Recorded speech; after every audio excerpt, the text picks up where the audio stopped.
반갑습니다. 잠시만요. 제가 한번, 예. 잠깐만요.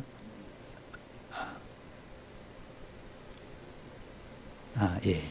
된 것 같습니다.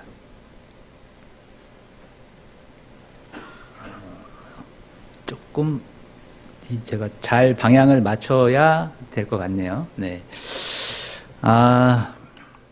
제가 학교에서 강의를 시작한 지는 꽤 됐습니다. 한 박사과정 때부터 했으니 2002년부터 첫 강의를 하기 시작을 해서 좀 꽤 됐는데, 그래서 이제 보통 강의를 하면 요즘에는 이렇게 되게 관성에 젖어가지고 떨림과 두려움이 많지 않은데, 오늘 이 자리는 굉장히 많이 떨리고, 이런 자리에 제가 서도 되나 하는 그런 염려가 앞서서 하여튼 여러 가지 미숙한 점이 많을 것 같습니다. 그래도 은혜로 잘 받아주시고 들어주시면 감사하겠습니다. 네, 저희 같은 뭐 역사 연구자는 좀 포괄적으로 얘기하면 인문학이라고 하는 범주에 속하는 사람들입니다. 여기 지금 PPT 화면에 보이시는 잠수함 속 토끼라고 하는 이런 표현은 인문학자들을 사회에서 바라볼 때 이렇게 쓰는 표현이기도 합니다. 원래 이 표현은 그 25시의 저자가 한국에 이렇게 초빙되어서 왔을 때 꽤 오래전인데요. 당신의 젊었을 때의 경험을 얘기하면서 시인이라고 하는 사람이 한 사회에서 어떤 역할을 하는가 이거를 이렇게 표현했던 그런 말인데요. 1930년대 이분이 한참 2차 세계대전이 일어나기도 전이죠. 그때 이제 군대에서 근무를 할 때 잠수함을 이렇게 탑승했던 경험이 있나 봐요.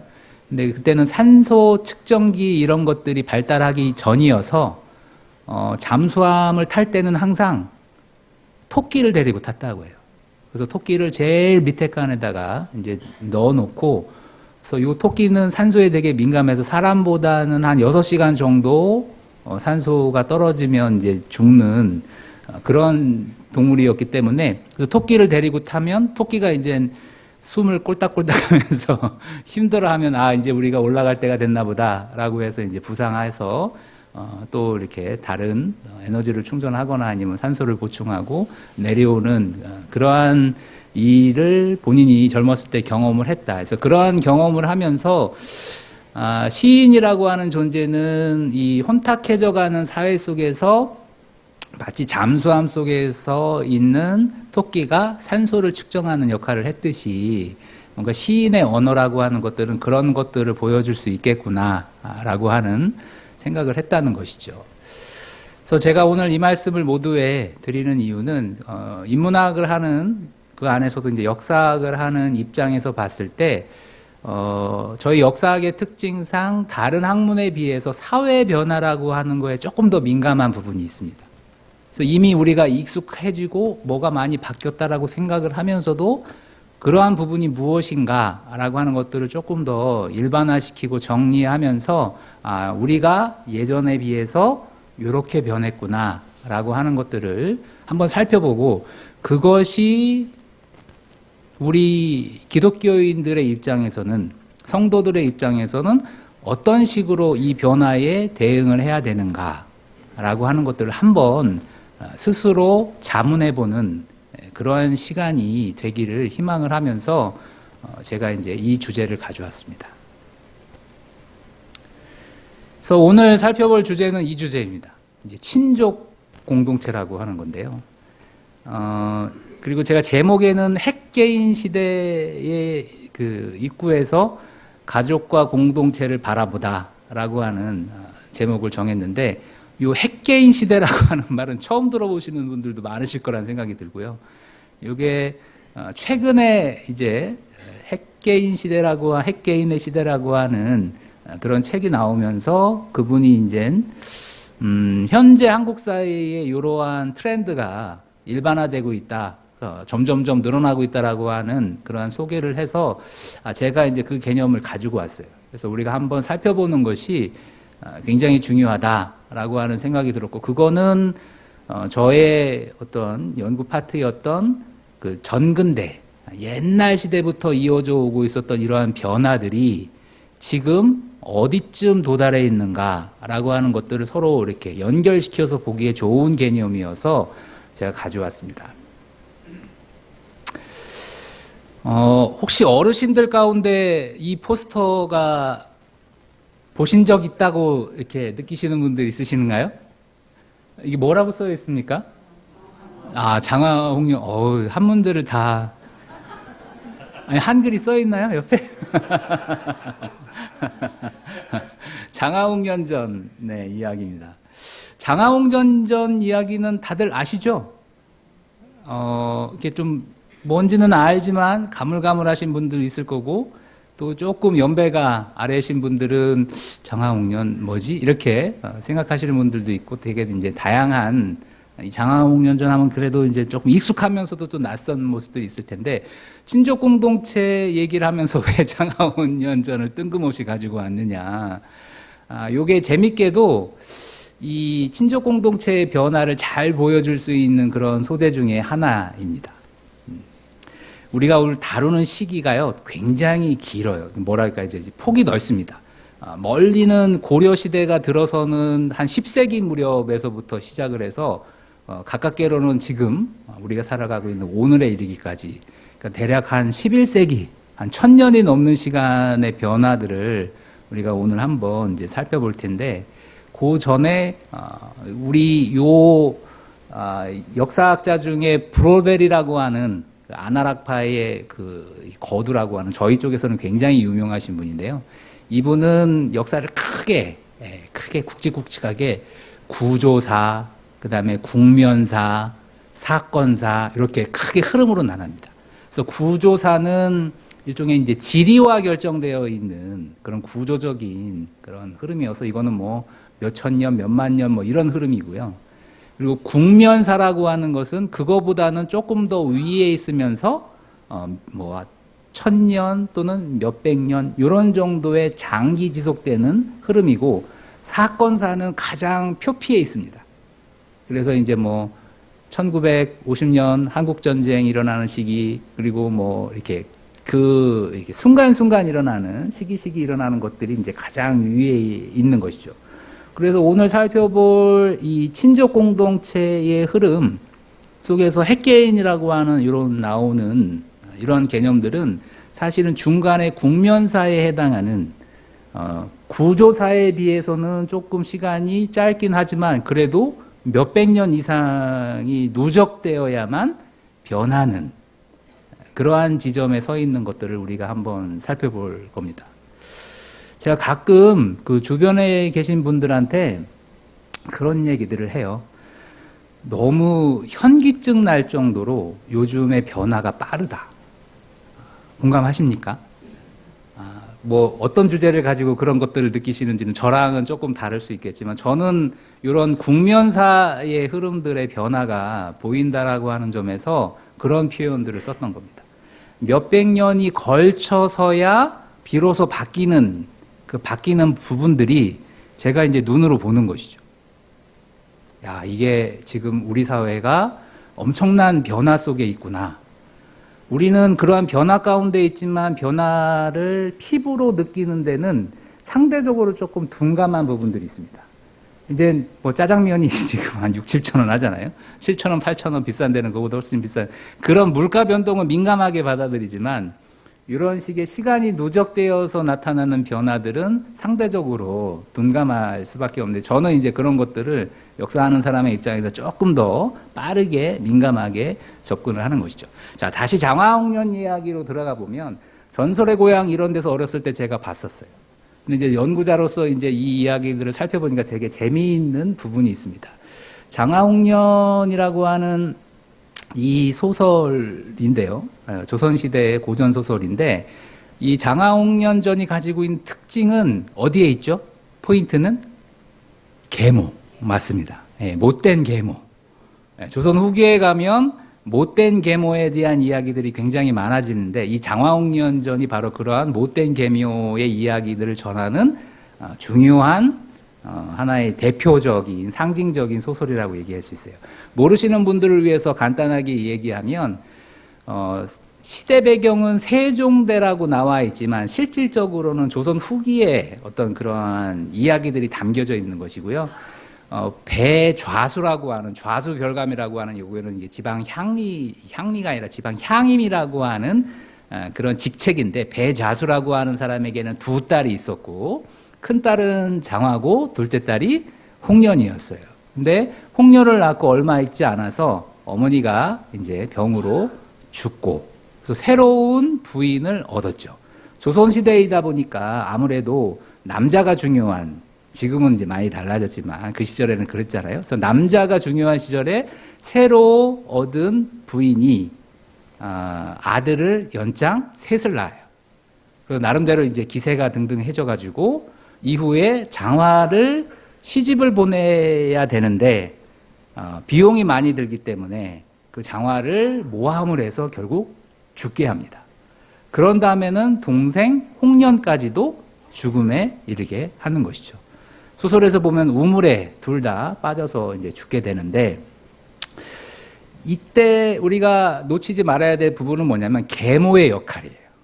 이제 계모가 아버지의 부인으로서, 다시 말하면 장하와 홍련에게는 계모이지만 친어머니는 아니지만 어머니의 위치에서 그들을 구박을 해서 결국 죽음에 이르게 하는 계모의 힘이 굉장히 센 그 특징이 바로 장하 홍련전의 핵심이라고 얘기할 수 있는데, 소설에 빠지시면 안 됩니다. 제가 말씀드리고는 이 소설이 아니라 계모의 힘이 언제부터 세졌는가라고 하는 거예요. 이건 사실 제가 도입 부분이라 재미있는 주제여서 이제 가져왔는데, 우리가 생각하기에는 과거는 다 어느 일정한 시기부터 똑같을 거라고 생각하는데, 과거도 시간의 흐름의 누적이 누적되고 해서 이제 변한 결과들이거든요. 결론부터 말씀드리면 계모의 힘이 세지는 거는 17세기 이후예요. 소위 이제 조선시대로 따지면 조선 후기에 들어와서야 계모의 힘이 영향력이 세지는 그런 사회가 되었고, 그 앞 시기는 계모는 사실 그렇게 영향력이 집안에서 별로 많지 않은 사회였어요. 네. 자, 그러면은 어땠길래 계모의 위상이 이렇게 이전과 조선 후기 이후가 달라지게 되는 거냐라고 하는 것들을 이제 우리가 한번 소개를 해드릴 텐데요. 친족 공동체를 제가 지금 이제 설명을 하고 있는 건데, 친족 공동체라고 하면은 많은 분들이 뭘 먼저 떠오르시죠? 가족. 예, 가족 안에서도 주로 어떤 관계들이 떠오르십니까? 아버지를 중심으로 해서 그 아버지, 할아버지, 그리고 아버지의 형제들, 뭐 나의 형제들. 그러니까 주로 우리가 익숙하게 알고 있는 친족 공동체는 아버지를 중심으로 하는 친족 공동체죠. 아버지를 중심으로 하는. 그러니까 장하홍련전도 사실은 그렇게 아버지를 중심으로 하는 친족 공동체를 체의 그 사회 배경을 반영을 하는 것이에요. 근데 아버지를 중심으로 하는 친족 공동체가 이렇게 영향력을 본격적으로 발휘한 거는 아까 말씀드렸듯이 조선 후기에 가서야 돼요. 그러면 이런 생각이 들지 않으세요? 지금 여기 어르신들도 많이 계신데, 당연한 거 아니야? 아버지를 중심으로 하는 친족 공동체 말고 또 다른 친족 공동체가 있을 수 있어? 라고 하는 그런 의문이 드실 텐데, 있습니다. 오히려 한국의 역사 전체를 놓고 보면 아버지를 중심으로 하는 친족 공동체는 한 300년 남짓밖에 되지 않아요. 그 이전에는 굉장히 다른 거였어요. 그러면 누구를 중심으로 한 친족 공동체가 유지가 됐을까요? 누구요? 엄마? 아빠가 중심이라고 했으니까 그전에는 엄마가 중심이 되겠구나. 뭐 전혀 틀린 답은 아닌데, 사실은 나를 중심으로 하는 친족 공동체입니다. 아직 감이 좀 잘 안 오시죠? 나를 중심으로 하는 친족 공동체가 뭐냐? 그림이 좀 잘 보이실 수도 있고 좀 애매할 수도 있는데, 세모는 남자고 동그라미는 여자인데요. 중간에 나가 있어요. 나. 그래서 아버지를 중심으로 하는 친족 공동체는 굉장히 단순해요. 이렇게 직선이에요. 계보가 아버지, 할아버지, 증조할아버지, 고조할아버지 이런 식으로. 근데 나를 중심으로 하는 친족 공동체는 혈연을 똑같이 강조하면서도 여기에 또 다른 요소가 강조가 되죠. 뭐가 강조가 될까요? 나에게 영향을 주는 그런 혈연들은 아버지 또 엄마도 있어요. 그리고 아버지 엄마만큼보다는 아니지만 처갓집의 영향도 굉장히 강하게 미치는 그런 사회입니다. 고려시대는 고려가 건국되면서부터 이전의 신라와는 다르게 북의 친족 집단이라고 하는, 혹시 알고 계실 것 같은데, 소위 이제 진골, 골품제의 성골, 진골이라고 하는 거대한 친족 집단이 해체가 되고, 이런 해체 속에서 나를 중심으로 하는 친족 집단이 등장을 하게 됩니다. 그래서 나를 중심으로 하는 친족 집단이 등장을 하게 되니까 자연스럽게 아버지와 어머니의 요소가 동시에 강조되고, 그리고 결혼한 다음에는 처가의 영향력도 강조될 수 있는 이런 사회로 바뀌게 되는 것이죠. 그래서 뭐 본족, 그 다음에 친족에 있어서는 본족이 중요하고, 본족은 내족과 외족이 있고, 뭐 이런 등등의 그 모습인데 좀 헷갈리실 텐데, 그러면 나를 중심으로 하는 친족 공동체에 나타나는 특징들이 뭐냐? 아버지 쪽과 어머니 쪽을 가르지 않아요. 지금 예전에 저희 교회 권사님이 그런 얘기를 하시더라고요. 뭐 외손주를 기르셨던 것 같아요. 결혼해서 딸의 그 손주를 이제 키워줬더니 이제 나중에 어느 정도 커가지고 학교를 갈 때가 돼서 외할머니랑 같이 살다가 이제 다시 엄마 아빠로 가는데, 이 녀석이 같이 살 때는 할머니 할아버지라고 부르다가 엄마랑 아빠랑 살면서 어느 순간부터 자신을 외할머니 이렇게 불러가지고 굉장히 서운했다더라. 그러니까 지금 우리 관념으로 보면 너무나도 당연한 이야기인데, 그래도 이제 친자식처럼 이렇게 키워줬는데 뭔가 친할머니와 외할머니를 구분하는 정이 있다 보니까 이제 그런 것들이 조금 서운하게 느껴졌는데, 고려 시대만 하더라도 외할머니라고 하는 개념이 없어요. 다 뭐예요? 할머니예요. 그리고 삼촌도 외삼촌이 없고 삼촌. 그리고 뭐 숙모도 다 외숙모가 아니라 숙모입니다. 여기 창동 쪽에 저희 외숙모, 외삼촌이 살고 계세요. 그래서 저한테는 뭐 친가 쪽보다도 더 가까운 그런 분들이어서 이 동네 근처에만 도봉구 쪽에 오게 되면 자꾸 저희 외삼촌 생각나기도 하는데, 이런 구분이 없는, 다시 말해서 나를 중심으로, 아버지가 아니라 나를 중심으로 하니까 이런 구분들이 상대적으로 중요하지 않게 되는 거예요. 왜냐하면 아버지뿐만 아니라 어머니 쪽도 나한테 영향력을 미치기 때문이네. 중요한 거, 혼인 이후의 거주 관행도 굉장히 달랐습니다. 이 장가 간다라고 하는 표현을 쓰죠. 요게 시집 간다라고 하는 표현보다는 훨씬 더 오래된 개념입니다. 이전에 훨씬 더 일찍부터 유행했던 말이에요. 보통은 결혼해가지고 어디에서 살까요? 지금은 어디서 사시죠? 가급적 시댁에서 멀리. 시월드는 뭐 이렇게 조금 그런 흐름들이 지금 많이 나오고 있는데, 사실은 그것도 어떤 면에서 보면 정확하진 않아요. 저도 제가 결혼을 하니까 내 애를 맡아서 좀 돌봐줄 수 있는 양가의 누구라도, 뭐 저희 어머니든 아니면 장모님이든 간에 애만 잘 돌봐줄 수 있으면 그 어느 쪽도 가깝게 살 수가 있는 그런 생각이 들더라고요. 그래서 이전에 조선 전기 이전의 공동체에서는 이렇게 양쪽 다 관계를 중시를 하게 되니까 결혼을 한 다음에도 주로 처가살이를 많이 해요. 조선시대에는 속담도 있죠.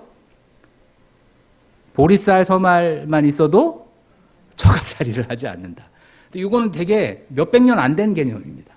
그 이전에는 결혼하면 자연스럽게 처가살이를 하는 게 일반적이었다. 굉장히 다른 기준이죠. 그래서 호칭도 아까 말씀드린 것처럼 이렇게 외가를 따로 구분하지 않는 그런 호칭들이 유행을 하고 있었고요. 재산도 어떻게 됐을까요? 제일 중요한, 그렇죠? 이 돈 문제만큼 중요한 게 없잖아요. 이 조선시대에는 상복을 입죠. 그래서 얼마 전에 재밌게 며칠 전에 끝난 드라마가 하나 있었죠. 뭐가 있었죠? 다들 TV 같은 건 안 보시고 이렇게 은혜롭게 성경 말씀만 가까이 하시나요? 인연이라고 하는 드라마를 하더라고요. 그래서 저도 뭐 TV를 많이 보지는 않는데 저희 집에 그 아줌마께서 이렇게 즐겨 보셔가지고 저도 이렇게 봤더니 소현세자 이야기들을 주로 이렇게 많이 다루고 있는데 그 시기부터 나타나는 변화들이 많이 있어요. 그러니까 그때만 하더라도 남자가 굉장히 중심에 혈연에 있어서 중요한 요소를 하면서 재산이 남자 쪽으로 많이 가게 되는데 고려에서 조선 전기까지만 하더라도 재산은 어떤 상속이었어요? 남녀 균분 상속입니다. 균분이에요. 그래서 차자, 장자, 차자, 그다음에 뭐 장녀, 차녀 있으면 다 어떻게 해요? n분의 1로 나누는 게 원칙입니다. 놀랍지 않습니까? 아니 얼마부터 알고 있었어요? 뭐 이러신 분들도 있겠지만 굉장히 다르죠. 조선 후기에 남성에게 특히 장자에게 몰빵하는 그런 풍속과는 굉장히 다르게 남녀 균분, 자식들은 다 균분으로 재산을 상속받았어요. 요거는 뭐 그런 것들을 얘기하는 것 중에 하나인데 아까 장하홍련전 얘기했을 때 계모의 역할과 계모의 파워가 세지는 거는 조선 후기의 이야기다라고 제가 말씀드렸잖아요. 요것도 그러한 부인 쪽에 재산이 얼마나 중요한가를 이제 보여주는 그런 자료인데요. 이런 얘기예요. 조금 이 내용이 길어가지고 읽기에는 조금 그렇지만 부인이 남자와 여자가 결혼해가지고 가정을 이루어요. 근데 부인도 재산을 일정 정도 가져왔겠죠. 근데 아쉽게도 안타깝게도 부인이 병으로 일찍 죽어요. 그럼 이 재산이 어떻게 될까요? 보통은 그냥 시집을 왔으니까 자기가 가져온 재산이 남자 쪽에 그냥 이렇게 재산으로 기여를 하는 이런 식으로 돼 있을 것 같지만 그렇지 않습니다. 만약에 이 남자가 죽은 부인과의 의리를 끝까지 지켜서 재혼을 하지 않으면 이 재산은 이 남자의 재산이 될 수 있어요. 근데 만약 이 남성이 새로운 여성과 결혼을 하게 되면 전 부인의 재산은 그 전 부인의 친정집으로 가게 됩니다. 뭔가 따지는 게 분명하죠. 자, 장하홍련의 계모가 그래서 조선 전기나 고려 시대에는 힘이 별로 셀 수가 없는 사회가 되는 거죠. 하나 더 볼까요? 요거는 집주라고 하는 이러한 균분 상속의 하나의 방법인데요. 전근대 사회에서는 노비라고 하는 신분이 있었잖아요. 이 노비도 재산으로 취급이 돼서 상속이 됩니다. 또는 팔 수도 있었고요. 근대 사회와 그럼 굉장히 다르죠. 그러면 노비를 자녀들이 균분 상속을 받으려면 뭐 이를테면은 숫자가 딱 떨어져서 나눠져야 되는데 사람이니까 그렇지 않을 수가 있잖아요. 그러면 어떻게 할까요? 퀴즈입니다.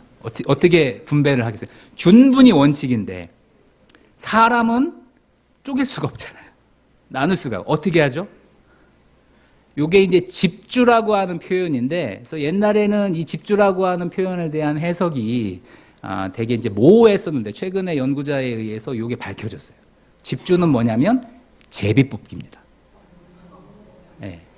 그래서 균분의 원칙은 지키지만 나눌 수 없는 재물일 경우에는, 재산일 경우에는 균분의 원칙을 훼손시키지 않는 방법으로 제비를 뽑아서 운 좋은 사람이 가져가는 것이죠. 이만큼 자녀 균분상속이라고 하는 것이 일상적으로 이루어져 있었죠. 자, 재산을 받아요. 그러면은 뭘 해야 되죠? 재산을 상속받을 수 있는 권리가 있다면 권리에 대한 의무를 해야 되잖아요. 그 의무 중에 하나가 이제 제사죠. 돌아가신 분에 대한 제사. 물론 이제 우리 기독교인들은 보통은 추도식으로 예배로 이 제사를 이제 대신을 하기 때문에 조금 감각이 좀 다를 수가 있습니다. 그 점은 감안해서 들으시고요. 재산을 받아서 골고루 재산을 받기 때문에 균분상속을 했기 때문에 제사는 그럼 어떻게 지냈을까요? 지금 제사 어떻게 지내십니까? 되게 뭐 이렇게 여러 가지 형태가 있을 수 있을 것 같은데 이거는 나중에 제가 다시 한번 물어볼 기회가 있을 거고요. 보통은 어떻게 지내왔죠? 큰오빠, 큰형님, 큰아버지 집에서 보통 제사를 지내왔는데 이 시대에는 어떻게 제사를 지내냐면 돌아가면서 윤회봉사라고 합니다. 돌아가면서 차례로. 그래서 조선 전기의 기록들을 보면 지난번에는 큰 누님 집에서 지냈고 요번에는 우리 집에서 지낼 차례야. 뭐 이런 기록들이 보입니다. 재산도 균분상속이었고 그에 대한 의무인 제사도 돌아가면서 제사를 지냈다. 윤행이라고 합니다. 윤행. 자, 이런 고려시대의 친족 공동체를 우리가 보통 학술적 용어로 뭐라고 얘기하냐면 양측적 친속관계에 입각한 친족 공동체. 양측. 한 측이 아니라 아버지 쪽만 아니라 양측. 어머니 쪽도 같이 중요하게 혈연에 못지않은 요소로 작용을 하는 양측적 친족관계라고 얘기를 해요. 자, 조선으로 이제 넘어옵니다. 조선으로 넘어오면서부터는 변화가 시작이 돼요. 변화가 어떻게 시작이 됐을까요? 유교의 영향력이 크고, 유교 얘기하니까 벌써 이렇게 몸이 좀 찌뿌둥해지시는 분들도 있을 것 같은데, 제가 성리학 전공자입니다. 조선시대 성리학 전공이고, 조선사회라고 하는 거를 이제 그런 관점에서 이제 연구하는 그런 연구자여서, 여러 가지 할 얘기들이 많습니다만, 그래서 조선의 친족 공동체는 이전 사회의 친족 공동체, 양측적 아버지, 어머니, 처가의 영향력까지도 굉장히 강하게 미치는 친족 공동체에서 다른 형태로 바뀌고 있는 그런 친족 공동체, 유교 성리학의 이념에 입각해서 종법이라고 하는 장자를 중심으로 하는 그러한 질서에 입각한 친족 공동체로 서서히 바뀌기 시작을 하는 것이죠. 그리고 유교에서는 부계 중심적 그리고 여성의 뭐 정절 이런 것들을 앞시기에보다는 훨씬 더 강화시켜서요. 특히 성종대를 지나면서 한 15세기 말에서 16세기를 넘어가면서부터는 법제적으로 여러 가지 핸디캡을 줍니다. 그래서 재가녀, 재혼한 여성의 아들은 양반집, 지체 높은 집안 출신이라 하더라도 과거에 응시할 수가 없어요. 그래서 이거는 굉장히 중요한, 처음에는 뭐 그런 것들이 별로 의미가 없는 것처럼 보였지만, 이후 시간이 흐를수록, 이러한 법제적 장치가 사회에 미치는 영향력들은 점점점 커져서 여성들에게는 많이 이제 불리한 요소가 있고요. 이런 것들이 17세기로 가면 구체적으로 변화의 모습들이 나타나기 시작을 합니다. 임진왜란 이후의 모습들을 보면 족보에 기재되는 방식도 앞시대의 변화는 앞시대의 모습들은 주로 족보가 만들어지는 게 고려 말부터 이제 본격적으로 만들어지기 시작을 하는데 초반에는 외손주들도 같이 실립니다. 여자의 이름도 족보에 수록이 돼요. 근데 이게 임진왜란 이후 17세기를 넘어가면 조선 후기로 가면 남자 중심으로 이루어지고 있고요. 여자는 이름도 쓰지 않고 사위의 이름이 들어가는 그 외손주의 이름도 들어가지 않는 이런 우리가 흔히 알고 있는 조선시대의 전형적인 족보가 이 조선 후기로 가면 이제 나오는 것이죠. 질서가 바뀌고 있는 거예요. 자, 고려 초에서 조선 전기까지는 대략 몇백 년의 시간일까요? 산술적으로 대충 따져보면 고려가 한 400, 500년이 조금 못 되고요. 임진왜란이 일어날 때까지 한 200년이 걸리니까 한 700년 가까운 시기, 700년 가까운 시기가 이렇게 양측적 친속 관계에 의해서 친족 공동체가 꾸려지면서 아버지, 어머니 양쪽을 모두 다 강조하는 이러한 질서, 제사도 돌아가면서 지내고 재산도 균분으로 받고 족보에도 여자가 올라가고 외손주도 실리고 외할아버지, 외삼촌 이렇게 외자가 들어가는 표현도 없었던 이러한 공동체가 이제 조선 후기로 가면서는 우리가 익숙하게 알고 있는, 우리가 자연스럽게 생각하는 전통시대의 그러한 모습들로 바뀌고 있는 것이죠. 700년 뒤에 바뀌고 있습니다. 자, 부계화의 요인은 이렇게 아버지 중심으로 이렇게 가는 요인은 뭐 여러 가지로 설명을 하고 있습니다. 이를테면 이 인구가 늘어나고 그리고 이제 지배층의 경쟁력들이 이제 경쟁률이 이제 높아지게 되면서 승자가 되기 위해서는 그 사회에서 추구하는 원리 원칙을 그만큼 더 잘 지켜야 된다라고 하는 이러한 정치적 요소도 있고 뭐 여러 가지 요소가 있는데 이러한 요소들에 의해서 이제 변하기 시작을 하는데요. 제일 먼저 변하는 것 중에 하나가 뭐냐면 아까 말씀드렸던 처가살이 하는 거에 대한 불편함입니다. 예전에는 장가 간다. 조선 후기부터는 어떤 표현이 등장합니까? 시집 간다. 요게 더 일반적으로 많이 쓰는 표현이 됐고요. 결혼한 다음에도 결혼식은 설사 처갓집에서 하더라도 잠깐 머물고 나머지 오랜 시간은 어디에서 머물러요?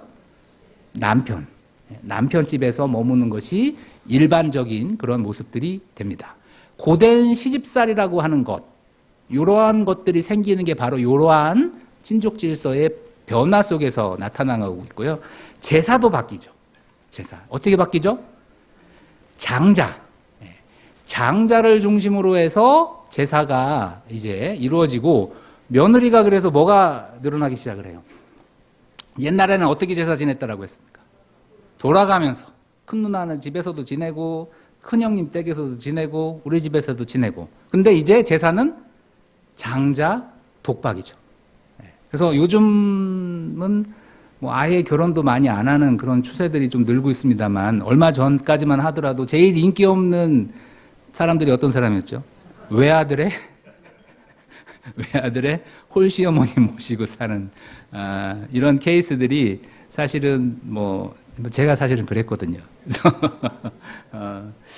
그랬던 적이 있었습니다. 예. 이렇게 이 조선시대의 변화상 속에서 제사에 대한 관념과 제사에 대한 부담이 이제 늘어나는 것이고요. 상속제도도 변화하게 됩니다. 당연히 누구를 중심으로 상속이 이루어질까요? 장자를 중심으로. 이유는 그렇죠. 이 같이 맞물려져 있는 건데 아버지를 중심으로 하는 이러한 친족 공동체의 요소들이 강화되면서 재산 역시도 장자에게 이제 많은 부분들을 이제 할애해주는 형태로 바뀌게 되는 것이고요. 그거를 가장 현실적으로 대응할 수 있는 게 제사를 지내지 않느냐. 제가 예전에 대학교 다닐 때 서점에서 아르바이트를 한 적이 있는데 그 사장님이 경상도 분이셨어요. 대구 분이셨던 것 같은데 그런 표현을 쓰시더라고요. 이제 기독교인이 아니셨는데 아들만 둘이었던 집인데 큰 애를 보면서 저놈이 나중에 내 제밥 차려줄 놈이라고. 그래서 저는 깜짝 놀랐어요. 그런 표현을 제가 이제 어렸을 때부터 별로 이렇게 듣고 자라지는 않아서 그런 것도 있지만, 저런 관념이 저분에게는 있구나. 그러니까 전형적인 유교식, 그런 반영이라고 할 수 있겠죠. 그래서, 장자에게 재산을 이제 온전하게 물려주니까 딸을 바라보는 인식도 바뀝니다. 어떻게 바뀌고 있죠? 재산 상속할 때. 여기 제가 이 핑크빛 색깔로만 한 걸 보면 정리, 인정상으로는 아들과 딸의 구분이 없지만 생전에 부모를 봉양을 하거나 사후에 제사를 지내지도 않는데 왜 재산만큼은 공평하게 나누어 가지려고 하느냐. 요게 이제 18세기 뭐 이런 조선 후기로 가면 나타나는 양상이에요. 많이 바뀌었죠? 아까 제가 집주라고 하는 균분 상속을 유지하는 방법 말씀드렸죠? 집주가 뭐라고요? 제비뽑기. 어떨 때? 인위적으로 나누기가 어려운 것들을 제비뽑기를 통해서 공평하게 나누어 가지려고 하는 이러한 정서 속에서 나온 방식이 집주라고 얘기했는데, 그런 정서는 이제 온데간데 없어지고 뭐만 남아요? 딸은 부모를 봉양하지도 않고 제사도 지내지도 않는다. 그래서 재산 상속 대상에서 빠져야 된다라고 하는 것이 일반화되어 가고 있는 상황입니다. 한 가지 말씀을 드려야 될 부분은 뭐냐면, 저는 옳다 그르다를 이 강의에서 얘기하지 않습니다. 그래서 균분상속제가 진행되는 시기는 좋은 사회, 장자상속제가 운영되는 시기는 나쁜 사회, 이렇게 구분하지 않아요. 여기 그 권사님들이 많으셔가지고 제가 조금 불리하기는 한데, 제가 말씀드리는 포인트는 그거는 개별적으로 그런 판단을 하셔도 되고요. 사회가 어떻게 변화하고 있는가에 초점을 맞추어서 설명을 하고 있습니다. 혹시 여러 가지로 불편한 점이 있으시더라도 그냥 변화의 흐름을 잘 따라오셨으면 좋겠어요. 자, 그러니까 이 모든 게 사실은 유교화 때문인 것이죠. 유교화가 이루어지는 과정에서 종법이라고 하는 하나의 기준이, 명확한 기준이 세워지게 되고, 그러한 기준이 사회 질서에 영향을 미치면서 이전과는 다르게 친족이라고 하는 요 공동체를, 그 형태를 바꾸어 가는 것이죠. 양측적 친속 관계 몇백 년 정도 유지됐다고요? 한 700년 정도. 그리고 700년의 흐름 뒤에 지금으로부터 한 300~400년 정도 전쯤에 이렇게 아버지를 중심으로 하는 친족 질서로 바뀌고 있고, 그 친족 질서로 바뀔 때는 유교라고 하는 것이 하나의 원칙으로 자리 잡고 영향을 미치면서 가능해졌다.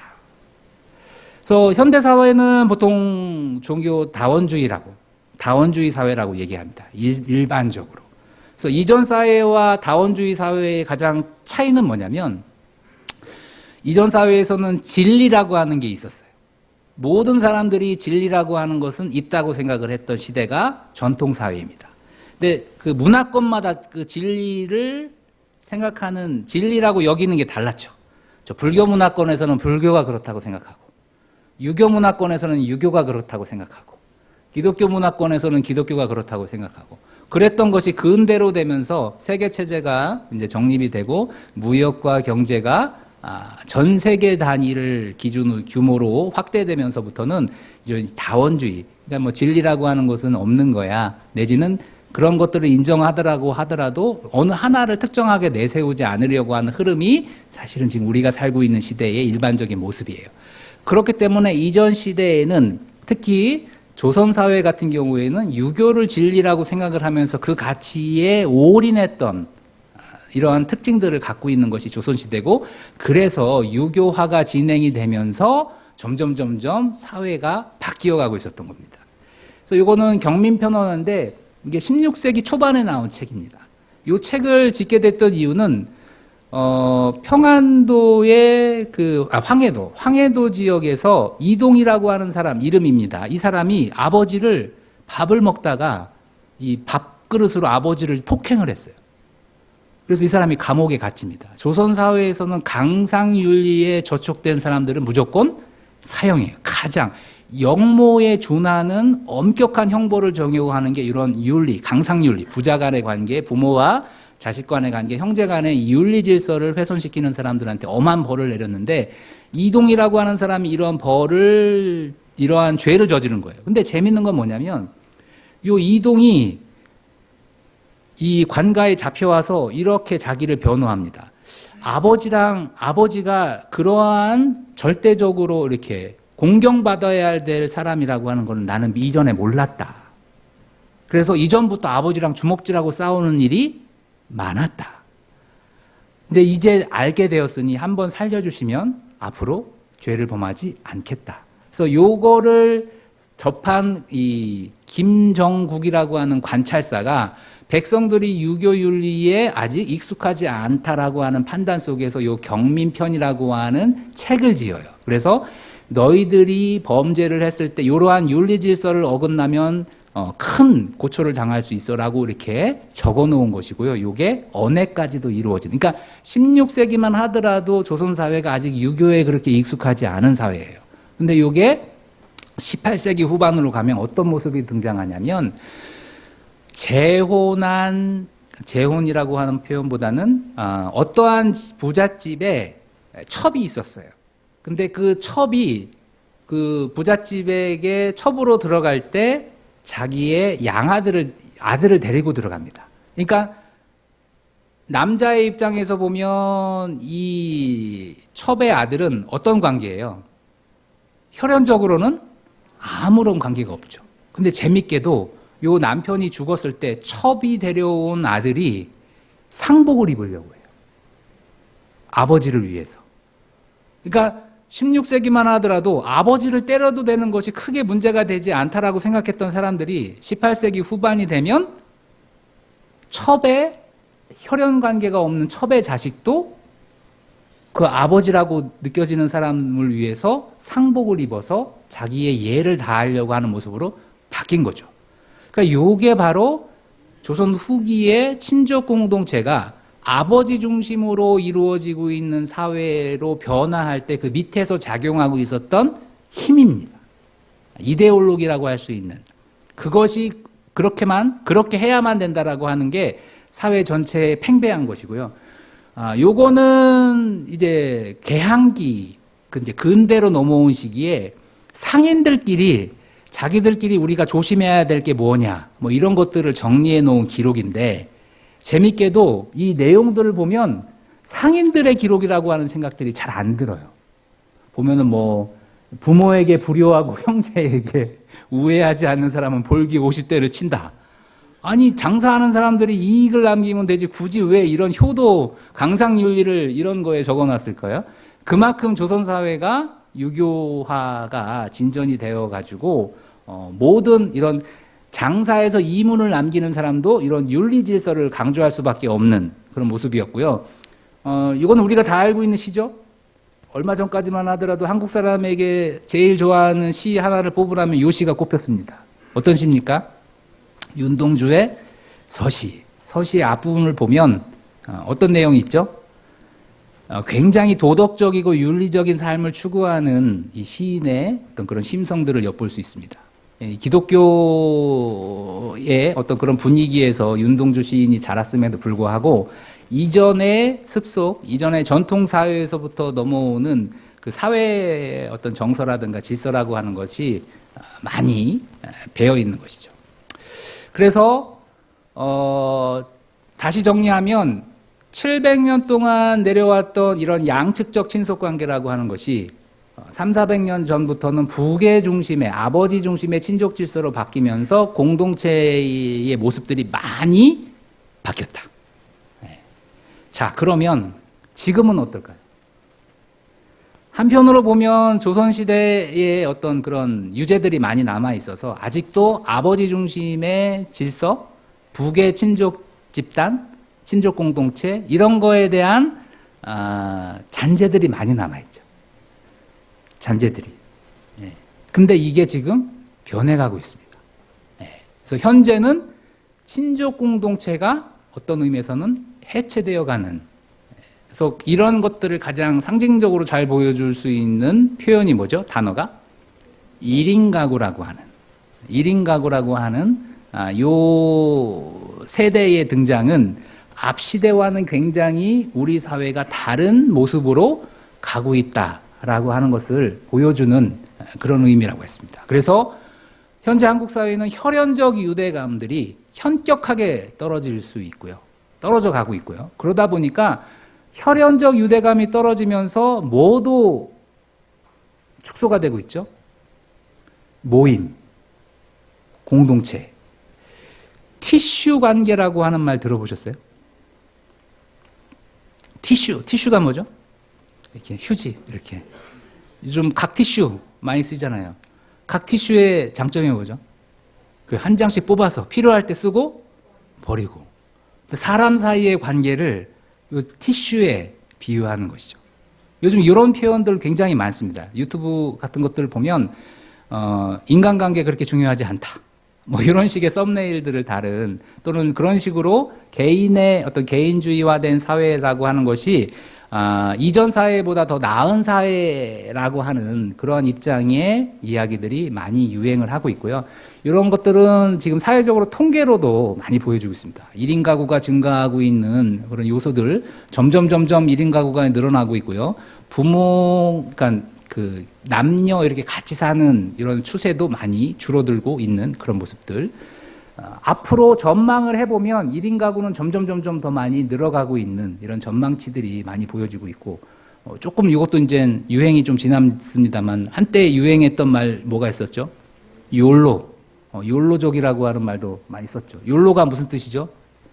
You only live once. 인생은 한 번뿐이야. 즐겁게 살아야지 라고 하는 것이 유행하는. 그리고 이거는 더 이상 욜로라고 하는 표현이 쓰이지도 않아요. 최근에는. 왜 그럴까요? 기본 상식이 되어가고 있기 때문에 그렇습니다.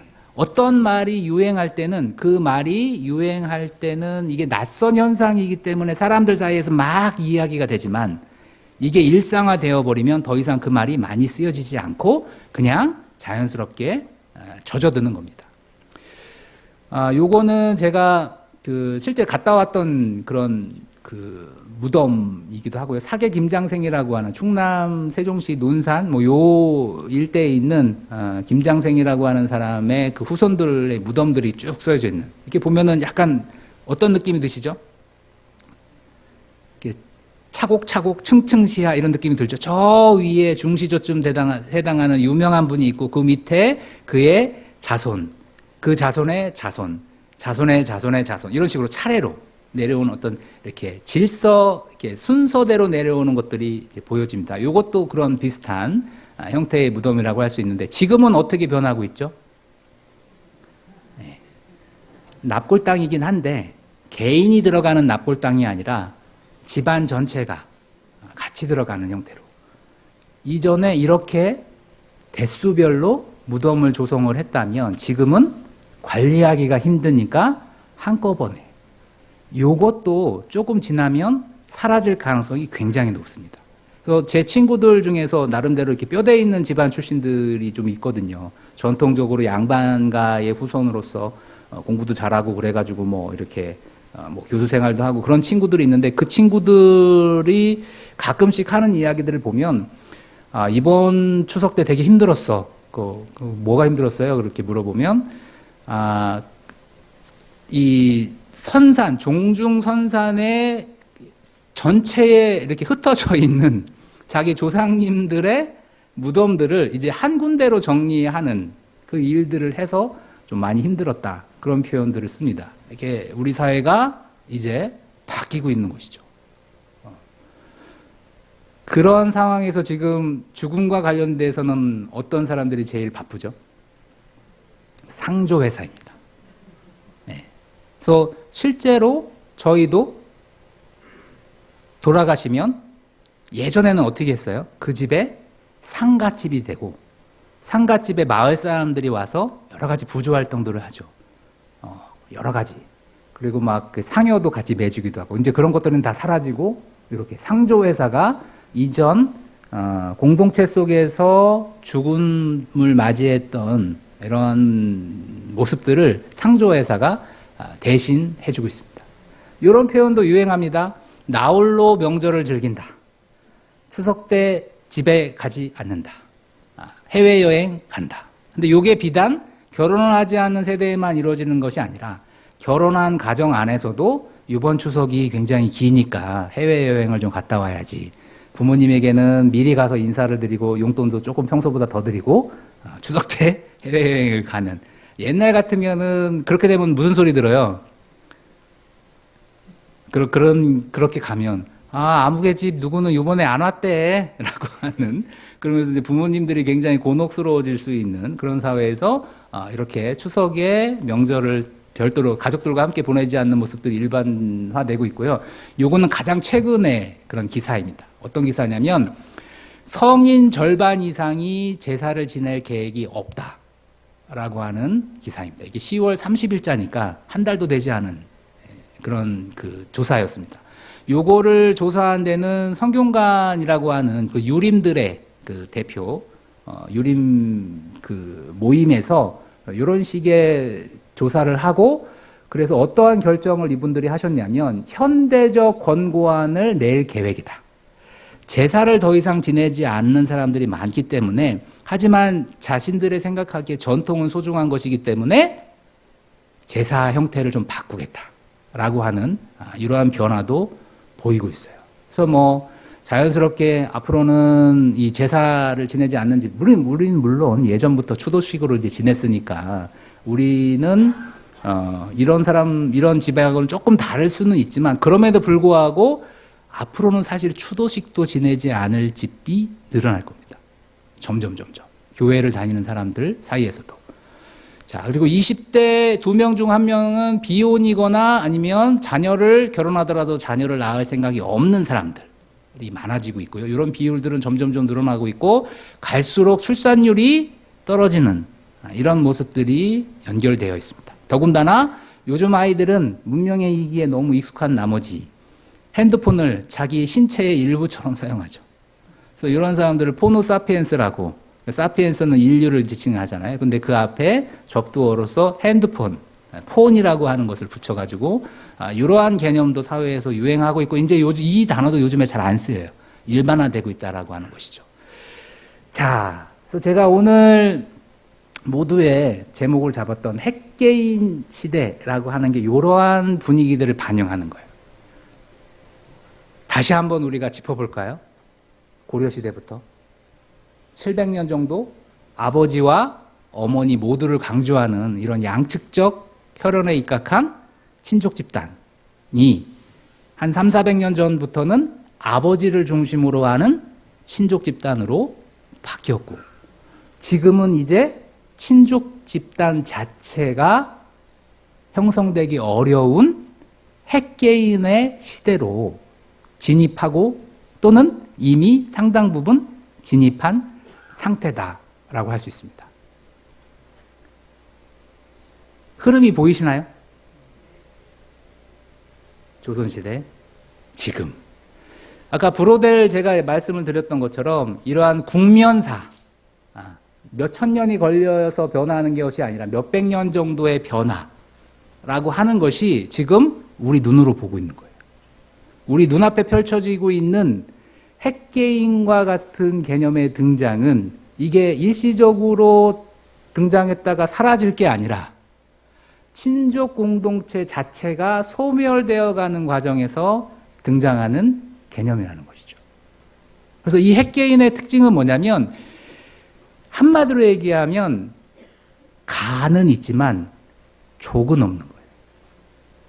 개인의 삶이라고 하는 것이 굳이 어떠한 조직이나 아니면 공동체를 필요로 하지 않는, 또는 덜 필요로 하는 사회, 이게 바로 핵개인 사회, 핵개인 시대라고 얘기할 수 있습니다. 핵가족이라고 하는 말은 익숙하시죠? 핵가족이 개념화된 것은 1950년대 미국 사회에서 이 개념이 등장했다고 합니다. 산업혁명 이후에 근대화가 되면서 이제 이전에 농업을 베이스로 했던 사회가 이제 산업사회로 진전된 다음에 이제 가족, 아버지, 엄마를 중심으로 하는 이러한 핵가족, 더 이상 이렇게 나누어지지 않는 세대가 이 아버지와 자식 세대 이렇게만 묶여져 있었던 것이 핵가족의 개념이라고 한다면, 지금은 가족을 이루는 것 자체가 하나의 선택사항으로 바뀌고 있는 시대로 전환되면서 핵개인이라고 하는 말이 등장하고 있어서, 그래서 가는 있지만, 그래서 나는 결혼을 할 수도 있고 안 할 수도 있고, 또는 결혼이라고 하는 방식과는 다른 형태의 여러 가지 동거들이 지금 늘어나고 있고요. 그런 거지만 이것이 족이라고 하는 이런 친족과 연결되는 것이 아닌 매우 낯선 형태로 지금 바뀌고 있는 것이죠. 그래서 개인이 스스로를 돌보는 사회, 이런 게 이제 핵개인의 시대고요. 이런 핵개인의 시대의 변화를 잘 보여주는 게 효도관념에 대한 전환입니다. 그래서 이전에는 효도라고 하는 게 뭐였죠? 부모가 자식에게 몰빵하는 거죠. 그래서 그 자식은 노인이 되신, 그래서 이제 여력이 없으신 부모님에게 모든 것들을 다 다시 돌려드리는, 이게 이제 전통적인 효의 방식이라고 한다면, 현대사회에서의 효자는 뭐죠? 보험입니다. 네. 제가 이 말을 언제 들었냐면, 제가 대학교 다닐 때 들었어요. 삼성전자에 다니는 어떤 분이 TV에, 젊은 대학생들을 대상으로 한 TV에 나와서, 벌써 이게 한 30년 정도 전의 이야기예요. 현대사회의 효자는 보험이다. 그분이 하신 말이에요. 근데 한 30년 정도 지났는데 지금 그게 현실되고 있습니다. 보험들 갖고 계십니까? 자식보다 더 믿습니까? 뭐 이런 것들을 뭐 윤리적으로 비판하거나 그러려고 하는 얘기가 아니라 우리 사회가 그만큼 바뀌었다는 거죠. 자, 그러면 제가 이 은혜의 자리에서 이 친족 공동체의 변화와 우리가 지금 도달하고 있는 핵가족이라고 하는, 핵가족을 넘어서 핵개인이라고 하는 이러한 친족 공동체가 사라지는 이 이야기를 하는 이유가 뭘까요? 준비가 되어 있나요? 우리는? 어떤 면에서 보면 유교에 대해서 되게 불편하게 생각하시는 분들도 있고 비판적으로 이야기하시는 분들도 있고, 또 유교가 빨리 없어져야 우리가 더 성경의 말씀에 기대어 있을 텐데 라고 생각하시는 우리 성도들도 계실 거예요. 근데 조심스럽게 잘 한번 생각을 해보자는 것이죠. 적어도 대한민국 사회는 어떻게 보면 이런 친족 공동체가 색깔을 달리하고 여러 가지 형태로 바뀌고 있지만, 공동체라고 하는 것에 익숙한, 그리고 그러한 토대 위에서 사실은 신앙생활을 하는, 그래서 우리 어르신들 세대만 하더라도 모여라라고 하면 모이죠. 모임에 대한 특별한 거부감이 별로 없어요. 그래서 모임의 의미를 어떻게 정의하고 규정할까라고 하는 것 가지고는 좀 민감할 수는 있지만, 모임 자체는 그렇게 어려워하지 않는 세대이고요. 이런 것들은 어렸을 때부터 이런 공동체, 친족 공동체에 익숙한 문화적 습성 속에서 나오는 개념일 가능성이 있습니다. 저도 지금도 기억이 나요. 저희 집이 큰 집인데, 그래서 저희 사촌 형님들은 그 산하를 넘으면 사실 살고 계셨어요. 그래서 추석이나 설이 되면 그 추석과 설이 기다려졌어요. 형들 언제 오지? 네. 그래서 형들이 오는 날을 기다리고 이 추석 때 이 차례를 지내고 같이 가족들끼리 이렇게 화목한, 어린 시절에는 그런 즐거운 추억이 있는데, 이제 앞으로 그러한 것들이 점점점 사라지면서 모임이라고 하는 것들이 어려운 시대가 됐다는 것이죠. 제가 학생들한테 속담, 한문 이제 사료와 관련된 수업을 하면서 이렇게 퀴즈처럼 풀어주는 거였는데, 이제 이웃사촌과 관련된 그런 그 한문 문장이었어요. 그랬더니 이 친구들이, 제가 이거는 속담 중에 이웃사촌이라고 하는 속담을 설명하는 거야 그랬더니 학생들 반응이 다들 뭔 소리지 저게? 이런 표현이었어요. 이런, 이웃은 자기들이 이렇게 잘 모르는 사람들이고, 사촌도 이제 별로 관계가 깊지 않은데, 이웃사촌이라고 하는 걸 되게 의미 있게 얘기하니까 이 친구들이 이런 표현을 낯설어 하더라고요. 우리는 이웃사촌 하면 금방 알아듣지 않습니까? 근데 아이들은, 요즘의 이웃은 어때요? 특히 이제 아파트 문화가 발달해 있는 한국 사회에서의 이웃은 되게 조심스럽고, 특히 이렇게 뭐라도 주려고 하거나 낯선 사람한테 이렇게 친근감을 표현하면 저 사람 혹시 이상한 사람 아닌가 의심을 하는 이런 사회이지 않습니까? 그러니까 점차적으로 우리가 모임이라고 하는 것들이 어려워지고 있는, 공동체라고 하는 것들이 점점점 그 의미를 잃어가고 있는 시대가 바로 지금 사회이고, 이런 핵개인 시대에서 우리 성도들은 과연 얼마나 준비가 되어 있는가? 교회는 어떤 의미를 갖고 있는 것인가? 이런 것들을 한번 생각을 해보자는 것이죠. 이게 하루아침에 일어난 변화가 아닙니다. 적어도 1000년 이상의 흐름 속에서 이어져 왔던 공동체가 이제 해체되어 가는 상황 속에서 우리가 지금 그러한 시대를 맞닥뜨리고 있어서 교회라고 하는, 성도라고 하는 신분을 가지고 있는 우리들은 이 시대 속에서 어떻게 모임과 공동체를 유지하기 위한 노력을 해야 될까라고 하는 부분에 이전에 비해서 훨씬 더 많은 에너지를 쏟아야 된다. 당연한 거라고 생각했던 것들이 더 이상 당연하지 않은 시대가 된 것이죠. 그래서 교회는 공동체를 경험할 수 있는 몇 되지 않는 단체 중에 하나가 지금 우리 사회의 교회의 모습이고요. 그리고 모이기를 힘들어하는 또는 모이는 것이 불필요하다고 생각하는 사람들 사이에서 모임의 중요성을 일깨워 줄 수 있는 게 바로 교회이지 않나라는 것이죠. 그래서 성경에 사도행전 2장 46절에 날마다 마음을 같이하여 성전에 모이기를 힘쓰고 집에서 떡을 떼며 기쁨과 순전한 마음으로 음식을 먹어. 이게 초대교회의 성령의 어떤 그런 은혜들을 이제 받으면서 나타났던 그런 모습이라고 한다면, 또 성경에서 저희들에게 권하는 것은 모임에 힘쓰라고 하는 그런 메시지죠. 제가 이 강의를 준비하면서 옆에 있는 신학과 선생님한테 질문을 드렸습니다. 우리는 왜 모여야 되죠? 왜 모여야 될까요? 혹시 그런 생각 한번 해보신 적 있습니까? 그러니까 교회니까 모이지 라고 당연하게 생각을 하시지만, 제가 오늘 가지고 온 이 선한 사마리아인의 요 말씀도 그런 차원에서 영생을 얻기 위해선 무엇을 해야 됩니까? 라고 하는 질문에 답한 답이 이겁니다. 뭐라고요? 마음과 뜻을 다해서 하나님을 사랑하고, 그리고 이웃을 내 몸과 같이 사랑하라고 하는 것. 이거는 저희들의 선택사항이 아닙니다. 적어도 구원받은 은혜를 경험한 성도라고 한다면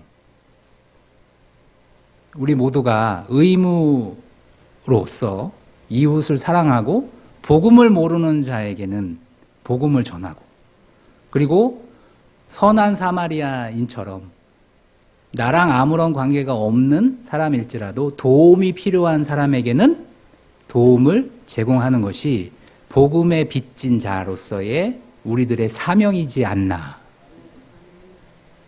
이 사명을 이루어가는 것이 어렵게 됐다는 것이죠. 우리가 뭘 특별히 잘못해서가 아니라 사회의 흐름상 더 이상 공동체라고 하는 것, 모임이라고 하는 것을 어려워하는 시대가 되면서 기독교인의 복음을 전하는 행위라든가 기독교인이 사랑을 전하는 행위들은 자연스럽게 낯설게 느껴질 수 있는 그런 사회로 변해가고 있는 게 현재 핵개인 시대를 살아가고 있는 우리 사회의 현 주소라는 것입니다. 요 고민을 한 지는 꽤 오래됐습니다. 말씀드렸듯이 이런 친족 질서의 변화라고 하는 것을 역사를 전공하고 있는 입장에서 조금 더 예민하게 지켜보고 있었고, 이런 것들이 최근에 IT 기술, 그다음에 이제 어떤 이 인공지능의 발달, 이런 것들이 하루가 다르게 변화하고 있는, 그래서 기존의 시스템과 기존의 체제가 저 같은 이렇게 과거 연구하는 사람들로서는 상상할 수 없는, 그리고 지금 우리 성도님들도 생각하는 것 이상으로 빨리 기술 변화가 촉진되고 있고, 그래서 사회 변화도 빨라질 수밖에 없는 이런 상황 속에서 기독교인이 뭘 해야 될까? 성도로서 우리는 무엇을 해야 될까라고 하는 것들을 이제 고민을 하게 되는데, 여러 가지 것들이 있을 수가 있겠지만 그 중에 하나는 바로 이 공동체를 어떻게 우리가 유지할 수 있을까라고 하는 부분입니다. 저도 이제 아이가 둘인데요. 큰 아이는 고3이고 둘째는 중학교 2학년인데, 이 친구들은 뱃속에서부터 수련회에 참석하고 교회의 모든 집회에 참석하고 주일은 한 번도 빠진 적이 없고 그런 친구들입니다. 근데 큰아이는 관계를 되게 어려워해요. 특별히 성격이 모난 것도 아니고 약간 이렇게 내성적이어서 사람 사이에서의 일어나는 충돌을 다 자기 탓이라고 이제 생각을 하면서 점점점 이렇게 교회 안에서 친구들을 만나는 것도 조금 힘들어하고 자기 혼자 자기 할 일 하고 유튜브 보고 지내는 것들을 제일 편안하게 생각하고 있고요. 둘째 아이는 되게 활달한 성격입니다. 그래서 친구들도 사귀는데 큰 어려움이 없고 나름대로 잘 지내고 있는데, 근데 이제 교회 가서는 교회 친구들보다는 학교 친구들이 더 좋으니까 교회를 조금 좀 뭐라고 해야 되나 이렇게 불편하게 생각하는 부분들이 있습니다. 꼭 가야 돼? 막 이렇게. 저와 저의 처의 입장에서는 화들짝 놀라는 거죠. 아니, 너희들에게 부족한 게 뭐가 있어서? 신앙으로 따지면 어렸을 때부터 지금에 이르기까지 우리가 정말 그 아이를 키우면서 요즘에야 뭐 여러 가지로 뭐 이렇게 육아용품들도 발달했지만 뭐 죄송합니다. 어르신들도 계신데 뭐 저는 사실은 젖병 5개 싸갖고 다녔거든요. 그래서 아침에 교회 가면 저녁 늦게 오후에 한 5시, 6시 때까지 애기 그 우유는 줘야 되니까 분유통 따로 갖고 다니면서 이렇게 보온병에 물러가지고 그렇게 저녁 때까지 교회에 있다가 집에 오는 것이 일상이었는데, 그렇게 자란 세대가 교회라고 하는 것에 약간 이런 조금 어려워하는 모습들이 나름대로 충격이었습니다. 잘 생각해 보니까 물론 저희들이 신앙으로 양육하는 데 있어서 한계를 여러 가지 미숙한 점을 보여서 그런 것도 있겠지만, 또 한편으로는 이 사회가 이렇게 말씀 안에서 잘 자란 가정의 아이들조차도 관계를 어려워하고 모임을 힘들어하면서 교회를 좀 멀리할 수 있는 그런 시대가 되지 않았나. 그래서 대안이라고 하는 것들을 사실 제가 제시하기는 어렵습니다. 하지만 말씀드릴 수 있는 것은 잠수함의 토끼, 맨 처음에 말씀드렸던 것처럼 시인이라고 하는 사람은 사회의 공기, 사회의 흐름 속에서 민감하게 반응하는 그런 역할을 하는 것처럼, 인문학이라고 하는, 역사라고 하는 이런 연구를 하는 사람의 입장에서 이러한 큰 시간 단위의 흐름들이 우리가 지금 현재 살아가고 있는 사회에서 엄청난 변화를 맞이하고 있기 때문에 교회가 갖고 있는 사명을 온전하게 감당을 하기 위해서라도 이 시대에 맞는 모임의 방식, 우리 크리스찬들이 추구해야 되는 모임의 방식들을 더 지혜롭게 고민하고 교회에서 그런 것들에 대응하면서 모이지 않는 사람들, 믿지 않는 사람뿐만 아니라 믿는 사람들조차도 모임을 점점 힘들어하는 이 사회 속에서 우리의 어떤 지혜로서 이들을 품을 수 있는 그런 노력을 해야 되지 않을까라고 하는 부분입니다. 그래서 이 고민은 사실은 지금 시대를 살아가고 있는 모든 성도들에게 사실 주어지고 있는 과제다. 핵개인 시대를 살아가는 성도들이 고민해야 될 모임, 공동체는 어떤 것이 되어야 되는가라고 하는 부분이었습니다. 제가